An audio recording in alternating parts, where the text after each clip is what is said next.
tous, aujourd'hui je vous retrouve pour réaliser devant vous un petit album pour lequel j'ai utilisé les kits mes jouets découpe et une partie de la box de Julie.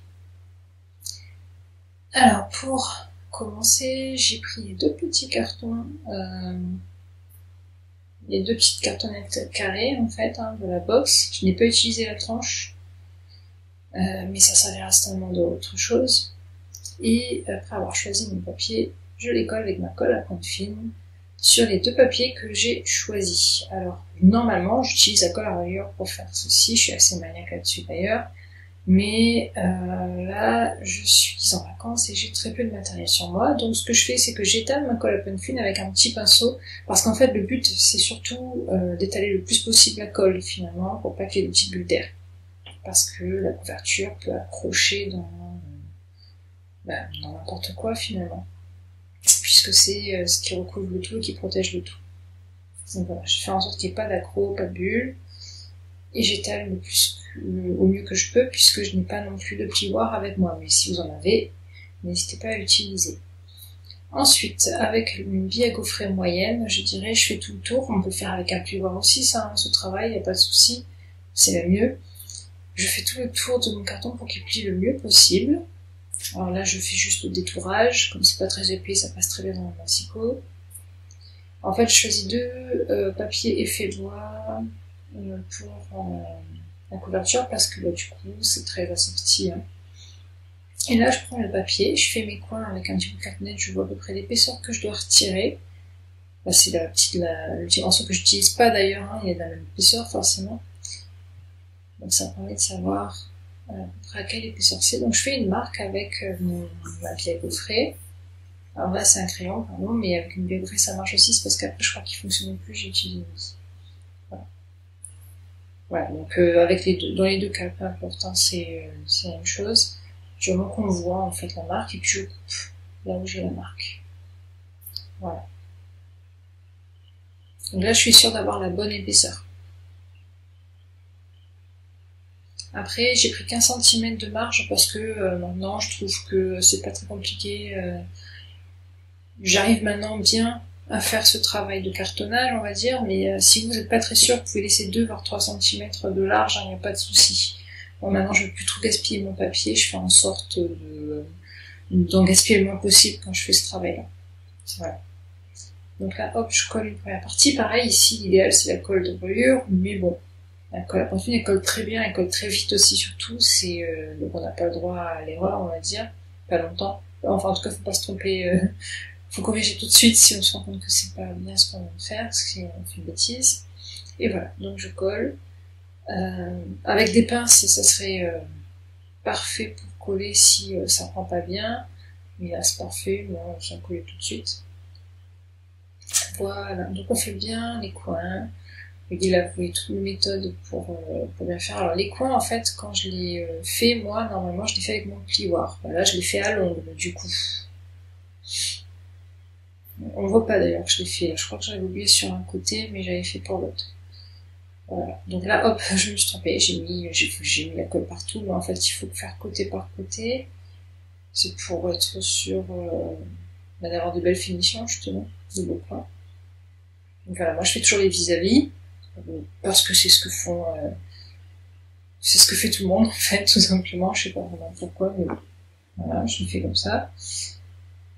Je crois que c'est pour les finitions justement pour que les coins soient plus jolis. Et hop, voilà, donc à chaque fois je fais bien mon pli. Il est déjà marqué avec ma bille à gaufrer, les coins marqués avec l'ongle. J'étale le plus possible, mon chiffon il est propre justement, comme j'ai pas de plioir avec moi, c'est mon chiffon qui permet le plus possible d'appuyer parce que les doigts peuvent illustrer le papier. Et je colle. Donc pas de souci avec la colle à pointe fine, elle colle parfaitement bien. Voilà. En plus on n'a pas besoin d'en mettre beaucoup, c'est très bien aussi quand on n'a pas de colle de rayure. Du coup là ça n'a pas besoin de travailler spécialement, on n'a pas... c'est parfait. Bien. Maintenant, l'habille, j'habille le carton de l'autre côté. j'ai pas envie d'utiliser à nouveau un papier imprimé, donc je prends un papier uni. Donc je choisis le rose. Et ben, je prends la mesure avec un crayon, je crois que ça marche plus, donc j'utiliserai ma bielle de fenêtre. Voilà. Donc je fais des marques tout simplement, et ensuite je coupe.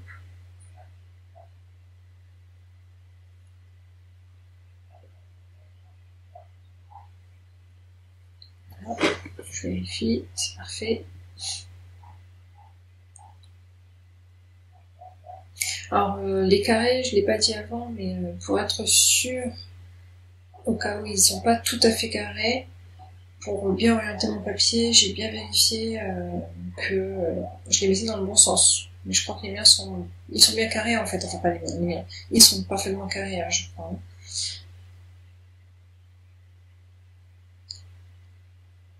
Et bon, c'est quelque chose qu'il faut toujours vérifier avant, parce que même quand on le coupe nous-mêmes, on peut parfois avoir de petites imperfections dans la coupe, se tromper d'un millimètre, et ça change tout après. Donc là, j'applique le masque qui est dans la box, et je le mets intégralement sur le fond. Et je l'applique partout avec une encre qui est la Vintage Photo. Ensuite, je prends la Black Soot, la Walnut Stain, et en fait je décale légèrement mon pochoir, je fais en sorte que tout est bien droit par rapport à l'autre application que j'ai faite, et j'en mets pas partout cette fois-ci, hein.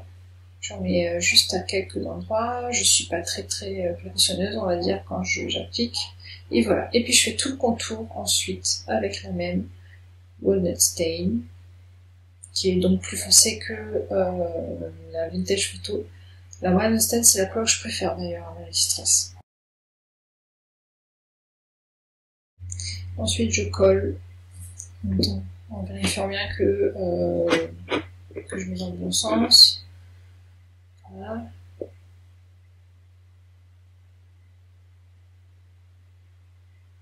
Avec ma colle à point de film, toujours. Et là, comme on est à l'intérieur de l'album, on met un peu partout parce que c'est le support de l'album, mais il n'y aura pas d'accro logiquement sur cette partie de l'album, donc c'est pas très grave si on n'utilise pas le pinceau. Voilà, donc il n'y a même pas 1 mm, il doit y avoir 1 mm ou 1 mm et demi de contour en fait tout autour de mon papier rose. Maintenant, je prépare mes petites pochettes. On a une déjà de prête en haut, celle-là je l'ai faite sans vous parce qu'en fait j'ai fait mon test on va dire dessus, je me suis trompée et pour que ce soit pas trop long quand même, je vais éviter de vous montrer les bêtises que j'ai faites. Mais en gros, je fais un pli à 5 cm et demi de chaque côté, et sur la longueur, je fais un pli à 1,5 à 1 cm et demi, pardon, ça me servira de petite languette en fait pour coller ma pochette en fait.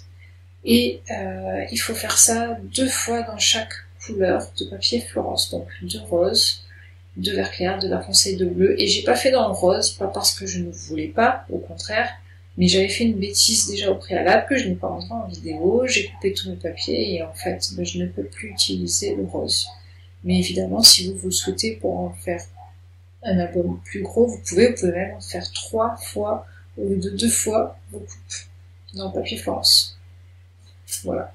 Autant de fois que vous voulez en fait, parce que cet album-là, il peut contenir autant de pochettes que vous souhaitez finalement. Voilà, donc comme vous voyez là, je fais 5,5 d'un côté, un pli, à 5,5 de l'autre côté, un autre pli, puis à 1,5. Et à la longueur, bah oui, j'ai pas donné la longueur du papier, mais de toute façon tout sera sur le blog, hein, ça fait 20 cm. C'est pour ça que je retire 1 cm. Et en largeur, le papier fait 7,5. Donc 7,5 fois 20, et ensuite un pli à 5,5 de chaque côté, de part et d'autre, et à 1,5 sur la longueur. Voilà, et là, vous voyez, hop, je laisse la partie du milieu pour faire une petite languette de 1,5, et sur les autres côtés que je vais replier, je coupe le surplus. Voilà. Voilà, donc j'ai toutes mes petites pochettes. Là, je vérifie que ça fonctionne et je colle. Donc avec ma colle à pinte fine, pareil, on peut utiliser une colle à rubber ici pour que ça reste souple. Mais bon, comme on est sur du très petit format, je pense pas que ça ait vraiment d'importance. Donc je mets sur la languette de la colle et ensuite un trait de colle sur le bord de mon papier de chaque côté. Et finalement, quand je colle, après j'ai assez de colle pour tout. Vous verrez bien comment j'applique la colle, ça peut peut-être vous aider. Et maintenant, je vais vous montrer comment je les assemble. Donc sur le milieu et sur à peu près 1,5 cm grand maximum, je mets des petites bandes de score tape. Voilà. On aurait même pu combler le milieu là ici. Donc les pochettes sont repliées sur à peu près 1,5 cm en fait sur elles-mêmes au milieu. Ben, c'est ce repère là que vous utilisez pour coller le score tape en fait. Vous n'en mettez pas plus. Si vraiment vous n'arrivez pas à utiliser les bords de collage de votre papier, faites des marques au crayon à papier, hein. C'est au milieu, tout pile poil, qu'il faut coller l'adhésif double face en fait. Voilà, donc je coupe avec ma règle les petits morceaux d'adhésif double face. Voilà. Donc là, ça se voit pas en fait à la caméra, hein, mais c'est vraiment, je me repère avec tout simplement ma petite bande de collage de ma pochette en fait. Donc on fait ça sur toutes les pochettes, qui font 6 cm de haut, hein, du coup. Alors ensuite, je colle toutes les pochettes entre elles en faisant bien attention à mettre l'ouverture vers le haut, enfin en tout cas du même côté pour toutes, et j'alterne les couleurs de façon à ce que ce soit que ça s'alterne vraiment en fait. Donc bleu, vert, vert, rose, bleu, vert, vert, rose, voilà. Là j'ai dit au hasard, hein, je crois que c'est pas vrai, je vais même pas aller dans cet ordre là, je crois. Voilà.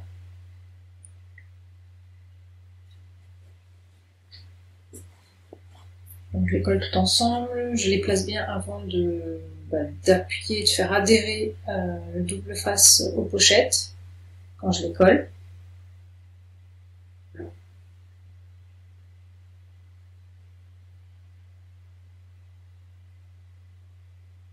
Voilà, un petit peu de ménage. Et puis la dernière étape, pour la structure en tout cas. Donc j'utilise le dernier petit morceau de biscuit tape que j'ai. Donc c'est exactement pareil quand on applique les pochettes sur la couverture. On procède de la même façon au milieu sur 1,5 cm. Alors, il vaut mieux éviter d'utiliser le papier Maya en fait pour faire cette structure. Hein. Il est trop raide. Normalement, ça en fait, avant, les tout premiers tutos qui étaient sortis pour ce type d'album, on faisait la structure avec des papiers de magazine en fait. Hein. Donc c'était pas avec des papiers très durs. Moi je pense que le papier de magazine c'est peut-être trop fin, mais au moins ça permet en fait d'avoir un jeu en fait, de faire bien bouger l'accordéon. Donc faites attention quand même à pas utiliser un papier trop rigide. Je pense qu'il faut au moins du papier Florence, ça c'est le minimum. Mais un papier trop dur vous empêcherait de faire bouger correctement votre album, finalement, de l'ouvrir, fermer comme il faut, et ça risquerait de le fragiliser contrairement à ce qu'on pourrait croire, je pense. Donc ensuite, je fais mes petits tags, il faut à peu près 8,5 x 8,5, donc ils sont carrés, hein. Et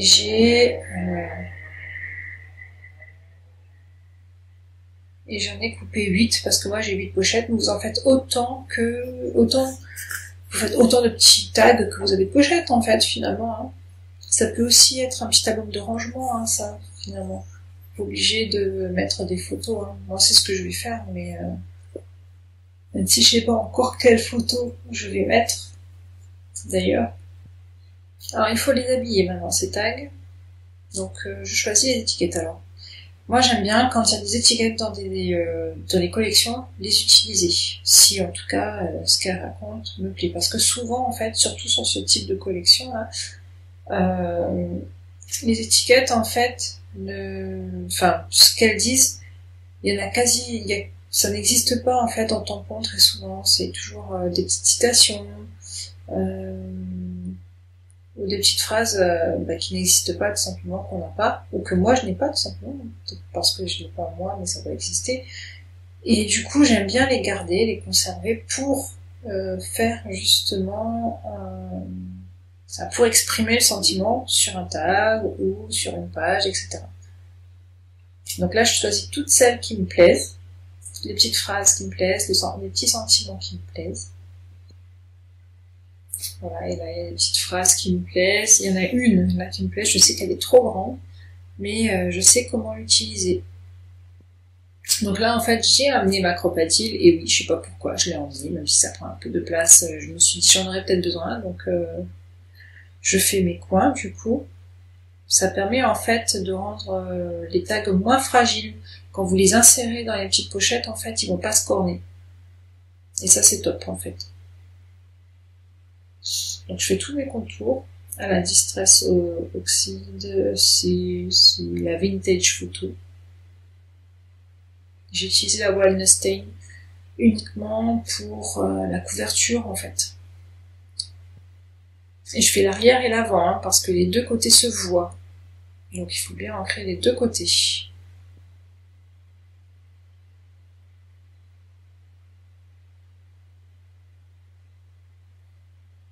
Et voilà. Après je vérifierai, hein, mais faut pas oublier, des fois ça peut arriver quand on met à côté, donc pas hésiter à vérifier. Et là, hop, voilà. Alors je vérifie tout le temps si ça passe, hein, je sais pas, c'est une manie. Même si je sais que c'est ok, que j'ai déjà vérifié, je le refais. Donc ça sera parfait pour des photos carrées par exemple, hein, pour ces petits tableaux. Et là, je prends le petit sentiment qui était voilà, sous forme de phrase, je l'ai coupé en deux, je l'ai ancré, j'ai tout ancré, toutes mes étiquettes en fait. Hein. Là, pas encore, mais ça va venir. Mais dans l'album, je veux dire que moi, j'ai tout ancré, tout à la Vintage Photo. Et là, hop, je fais le tour.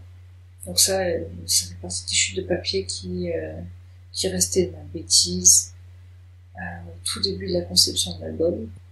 Hop, et voilà. Donc en fait, je prends une phrase.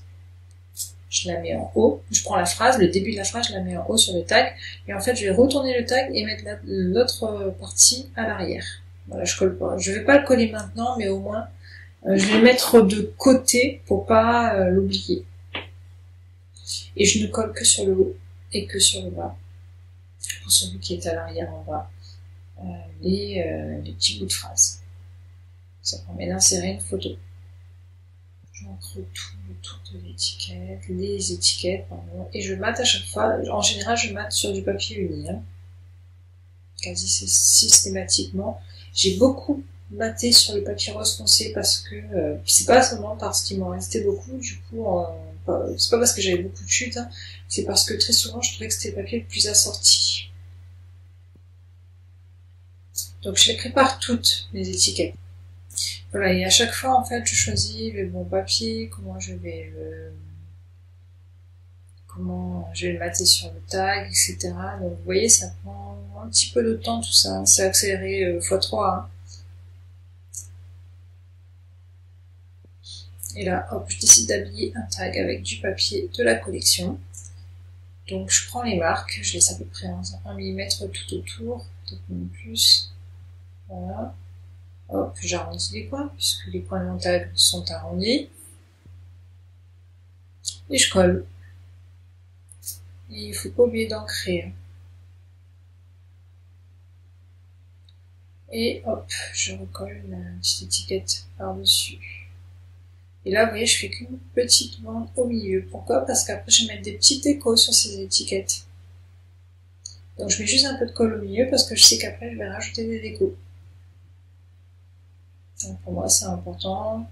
Je le fais vraiment souvent, ça, coller juste avec un point de colle quelque chose parce que je vais y insérer des choses par-dessous. Je le fais aussi avec les photos notamment. Donc j'ai coupé, j'ai pas tout mis, mais j'ai quand même laissé une bonne partie de l'habillage de l'album en fait, de la déco. Donc, je vous verrai après qu'est-ce que j'ai fait de ces étiquettes sur la présentation finale. J'ai fait une petite bande en fait. Donc à l'arrière j'ai du papier Maya. J'ai utilisé une chute de papier Maya en fait. formater la bande de la collection, là, la bande de papier. J'ai tout coupé en prenant les mesures comme d'habitude, en faisant des marques. Et hop. Alors moi je vous conseille de ne pas faire comme moi et de laisser quand même 1 cm de plus de chaque côté, que vous repliez en faisant des petites languettes pour avoir plus de marge en fait, pour pouvoir insérer un tag plus grand en fin de compte sur votre petit tag. Alors je colle sur les côtés et en fait là la petite étiquette la colle que en bas, mais elle n'est pas collée non plus sur la belly band. Ce qui fait que quand j'insère mon tag, en fait, il va passer dans la belly band, mais il sera aussi à l'arrière de la petite étiquette qui va l'empêcher de tomber. Donc c'est pour ça en fait que j'ai procédé ainsi. J'ai trouvé ça pratique. Et là maintenant je vous montre comment j'habille les tags aussi avec mes pochoirs avant de coller les étiquettes, parce que je ne veux pas le masque pardon. Je ne veux pas non plus mettre que des étiquettes sur ces petits tags. Donc je fais vraiment n'importe comment en fait à l'application de mon masque. Hop, je fais d'un sens, dans l'autre, ça peut être complet, pas complet, enfin voilà, j'utilise aussi le pochoir petite croix là. Hop, pareil, c'est pas forcément complet. Voilà, ça peut être de travers. Le but c'est vraiment juste de laisser des traces finalement, de créer quelque chose d'uniforme. Voilà, donc tantôt j'utilise le masque, tantôt j'utilise le pochoir. Et voilà, donc maintenant je vais vous présenter l'album. Donc je l'ai fermé avec le ruban en jute. En fait, il se noue très bien. Hein. Vous avez vu la petite déco que j'ai mis les petites découpes en carton bois. Je crois que ça, je l'ai copié sur Noël, couper la rosace là et mettre un bout en bas, un autre bout en haut dans une autre direction. J'ai aquarellé en fait les clés et la rosace. J'ai pris juste mes aquarelles, j'ai mis un peu d'eau avec le pinceau et hop, j'en ai mis. Pas trop mouillé. Hein. Donc là, en fait, je l'avais pas fait, j'ai oublié, j'ai ancré tous les bords de mes petits accordéons, là, le soufflet, là, tout ça, c'est ancré à la vintage photo. Donc je l'ai fait après avoir tout collé, je vous conseille de le faire avant quand même, ça sera plus simple. J'ai utilisé des petits arrosoirs, j'ai utilisé d'autres tampons, 100% tout en colle, hein, d'ailleurs. Hein. Donc le tampon de la box. Et là, hop, le belly band dans un sens, des petits... Alors pareil, j'utilise des petits trombones parce que je voulais absolument utiliser, c'est trop mignon. Voilà. J'ai quand même décoré aussi les autres petits tags que j'ai fixés au tag. J'avais envie de faire. Voilà. Donc l'étiquette ici, hop, il y a un petit truc en bas qui bloque mon tag. En fait, ça passe en travers. Voilà. Et donc, comme je vous disais, j'ai décoré le haut de mes petites étiquettes. Ici, ma belly band, elle permet de mettre un tag à l'intérieur qui est bloqué par l'étiquette du bas. La vie en rose, le tampon de la collection du mois dernier, de la box du mois dernier. Hop, le belly band.